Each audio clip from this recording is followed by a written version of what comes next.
Hello दोस्तों, आप सभी ने कई बार सुना होगा कि कोई कैदी जेल से भाग गया। इसके पीछे का कारण जेल का कम सुरक्षित होना हो सकता है, लेकिन क्या हो जब किसी जेल को दुनिया की सबसे सुरक्षित जेलों में गिना जाता हो। ये एक ऐसी जेल है कि जिसमें किसी कैदी को खुला भी छोड़ दिया जाए तो भी वो भाग नहीं सकता। 60 साल पहले हुआ ये जेल ब्रेक आज एक मिस्ट्री बन चुका है। हम बात कर रहे हैं एल्काट्राज नाम के आइलैंड पर बने हुए इस जेल की। ये आइलैंड सैन फ्रांसिस्को से 2.1 किलोमीटर दूर समुद्र में है। 22 एकड़ में फैला हुआ ये आइलैंड एक पत्थर पर बना हुआ है, इसलिए इसे द रॉक भी कहा जाता है। एल्काट्राज आइलैंड के चारों ओर समुद्र ही समुद्र है और इसी के साथ जेल की चारों तरफ 12 फीट ऊंची फेंस बनाई गई है। इस जेल से कोई भाग नहीं सकता था, इसलिए इसको इनएस्केपेबल का दर्जा दिया गया था। लेकिन 11 जून 1962 की रात को इस जेल के इनएस्केपेबल होने का सारा भ्रम टूट जाता है, जब इस जेल से 3 कैदी इस जेल की सिक्योरिटी को मात देकर भाग जाते हैं। इस काम को अंजाम दिया था इन 4 लोगों ने। फ्रैंक मॉरिस, इसने 13 साल की उम्र से ही अपराध की दुनिया में कदम रख दिया था। ये तभी से किसी न किसी अपराध में जेल आता जाता रहता था। इसे एक बैंक रॉबरी के केस में 20 जनवरी 1960 को कैदी नंबर AZ 1441 के रूप में एल्काट्राज में डाला गया था। जॉन और क्लेरेंस एंगलिन आपस में भाई थे। इनको भी एक बैंक रॉबरी के केस में एल्काट्राज में भेजा गया था। जॉन एंगलिन को 24 अक्टूबर 1960 में कैदी नंबर AZ 1476 के रूप में और क्लेरेंस एंगलिन को 10 जनवरी 1961 में कैदी नंबर 1485 के रूप में एल्काट्राज भेजा गया था। एलन वेस्ट को अपने पूरे जीवन काल में 20 से भी ज्यादा बार गिरफ्तार किया गया था। एलन वेस्ट को एक कार चोरी के केस में 1957 में 28 साल की उम्र में कैदी नंबर AZ 1335 के रूप में एल्काट्राज में डाला गया था। ये पहले भी कई जेलों से भागने की कोशिश कर चुका था। एलन वेस्ट इस जेल में लगभग 6 सालों से था, इसलिए उसे इस जेल के बारे में बाकी लोगों से ज्यादा जानकारी थी। चारों कैदी फ्लोरिडा और जॉर्जिया की पिछली कैद में एक दूसरे से मिल चुके थे। एलन वेस्ट ने जेल के ब्लॉक B में एक लूप होल ढूंढा था। इस लूप होल से ही इन लोगों का भागना मुमकिन था, लेकिन समस्या ये थी कि ये चारों ब्लॉक B में नहीं थे। ये चारों सोचते रहते थे कि उन्हें ब्लॉक B में शिफ्ट कर दिया जाए। इनकी किस्मत भी अच्छी थी कि जेलर ने इनको 1961 में ब्लॉक B में शिफ्ट कर दिया, और वो भी एक दूसरे के आजू बाजू। इसके बाद इन चारों ने अपनी अपनी सेल्स में रहकर मॉरिस की लीडरशिप में एस्केप करने का प्लान बनाया। 12 जून 1962 को डेली रूटीन के मुताबिक जेल के स्टाफ सुबह 7 बजे सभी कैदियों को उठाने के लिए जाते हैं। इसके बाद जब असेंबली में कैदियों की काउंटिंग की जाती है, इसमें 3 कैदी कम निकलते हैं। जब स्टाफ ने सभी सेल्स को दोबारा चेक किया तो फ्रैंक मॉरिस और एंगलिन ब्रदर्स को अपनी सेल्स में सोता हुआ पाया। जेल स्टाफ को कुछ डाउट हुआ और उन्होंने अंदर जाकर उनको जगाने की कोशिश की। तब जाकर स्टाफ को पता चलता है कि तीनों बेड पर डमी हेड्स पड़े थे। वो तीनों तो रात में ही भाग चुके थे। उन्होंने सोप, कागज और कंक्रीट से बने डमी हेड को बेड पर रख दिया था।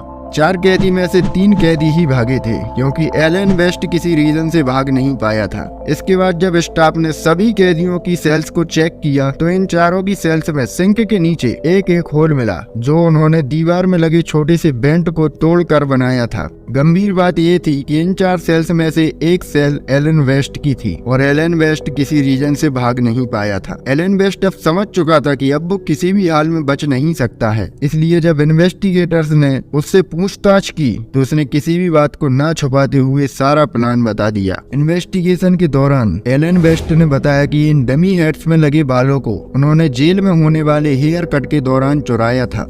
चारों सेल्स में पीछे की दीवार पर 5 बाई 9.5 इंच का एक वेंट था। एलन वेस्ट जेल की मेंटेनेंस में भी काम कर चुका था, इसलिए उसे पता था कि ये दीवार सिर्फ 6 इंच मोटी है और दीवार ज्यादा मोटी ना होने की वजह से इस वेंट को आसानी से चौड़ा किया जा सकता है। इसे चौड़ा करने के लिए उन्होंने किचन से चुराए हुए चाकू और चम्मचों की सहायता ली। इसके बाद उन्होंने जेल के वैक्यूम क्लीनर में लगी मोटर से एक ड्रिल मशीन बना ली। ये काम म्यूजिकल आवर के टाइम पर किया जाता था, क्योंकि इस समय पर जेल ब्लॉक में काफी शोर रहता था और इस टाइम पर शोर की वजह से खुदाई से होने वाली आवाज को आसानी से छुपाया जा सकता था। इसी के साथ ये कैदी उस होल को छुपाने के लिए होल के सामने अपने म्यूजिकल इंस्ट्रूमेंट्स या कुछ भी सामान रख देते थे। ये वेंट एक ऐसे कॉरिडोर में जाकर निकलता था जहाँ पर कोई भी सिक्योरिटी नहीं होती थी। एल्काट्राज में कैदियों को बिजी रखने के लिए मेंटेनेंस का काम कराया जाता था। इस कॉरिडोर से एक पाइप उस छत तक जाता था जहाँ पर ये चारों मेंटेनेंस का काम किया करते करते थे।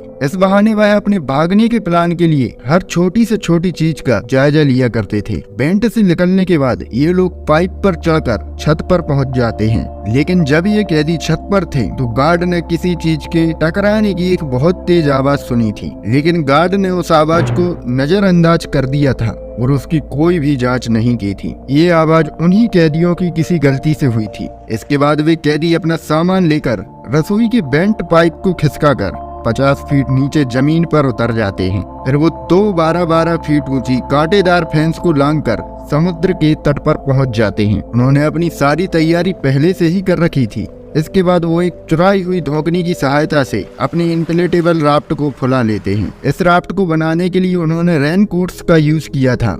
ये रेनकोट्स उन्हें जेल एडमिनिस्ट्रेशन की ओर से दिए जाते थे। ये लोग उन रेनकोट्स को किसी न किसी बहाने से इकट्ठा करते रहते थे। इन्होंने लगभग 50 रेनकोट इकट्ठे कर लिए थे। इन्हीं रेनकोट्स से उन्होंने एक लाइफ जैकेट जैसी कोई चीज बनाई थी, जिससे वो राफ्ट के काम ना करने पर पानी में डूबने से बचे रह सके। इसके बाद वो अपने राफ्ट को पानी में उतारकर अपनी मंजिल की ओर चल देते हैं। इन्वेस्टिगेटर्स के अनुसार उन्होंने रात के 10 बजे अपने राफ्ट को लॉन्च किया था। अब FBI के साथ साथ कई और एजेंसीज ने उन कैदियों को ढूंढने की कोशिश की, लेकिन ना तो कोई कैदी मिला और ना ही कोई राफ्ट मिला। 14 जून को एक कोस्ट गार्ड को एंजल आइलैंड से 180 मीटर दूर दक्षिण में एक तैरता हुआ लकड़ी का चप्पू मिलता है और उसी दिन उसी जगह पर एक दूसरी नाव के वर्कर्स को एक प्लास्टिक का बैग मिलता है, जिसमें उन कैदियों का पर्सनल सामान था, जैसे कुछ फोटोज और लेटर्स। इसके बाद कुछ रेनकोट के टुकड़े मिलते हैं। माना जाता है ये उसी इन्फ्लेटेबल राफ्ट के टुकड़े थे। ये सब मटेरियल मिलने के बाद FBI ने अनुमान लगाया कि कैदी डूब गए होंगे, क्योंकि कोई भी कैदी बेवजह अपना पर्सनल सामान नहीं छोड़ सकता। लेकिन इसके बाद भी FBI ने एंगलिन ब्रदर्स की फैमिली पर नजर रखी हुई थी। बाद में 1962 को क्रिसमस के दिन एंगलिन्स के फैमिली मेल बॉक्स में एक क्रिसमस कार्ड मिलता है। इसमें लिखा था, माँ को जॉन की ओर से मैरी क्रिसमस। इसी के साथ एंगलिन ब्रदर्स की माँ को हर मदर्स डे पर गुमनाम रूप से फूल मिलते थे। इसके बाद उनकी माँ की डेथ हो जाने पर फ्यूनरल के दिन भारी मेकअप में 2 बहुत लंबी महिलाओं के शामिल होने की सूचना मिलती है। एंगलिन्स के 11 भाई बहनों में से एक का नाम रॉबर्ट था। रॉबर्ट ने कहा कि 1989 में जब उनके पिता की मृत्यु हो गई तो दाढ़ी वाले 2 अजनबी फ्यूनरल के दिन घर पर आए थे। रॉबर्ट के अनुसार वे ताबूत के सामने खड़े होकर कुछ मिनट तक शरीर को देखते रहे और थोड़ा रोए भी। इसके बाद वो बाहर चले गए और ऐसे ही कई जगह इनके देखे जाने की सूचना मिलती रही। लेकिन यह घटना आज तक मिस्ट्री बनी हुई है, क्योंकि इनके जिंदा होने का आज तक कोई पक्का सबूत नहीं मिल पाया है। इस इंसिडेंट के 1 साल बाद 1963 में एल्केट्राज जेल को हाई मेंटेनेंस के कारण बंद कर दिया गया और आज एल्केट्राज जेल को एक म्यूजियम बना दिया गया है। दोस्तों, अगर आपको ये वीडियो पसंद आया तो इस वीडियो को लाइक और शेयर करें और ऐसे ही वीडियोस को देखने के लिए हमारे चैनल को सब्सक्राइब करें। Thanks for watching.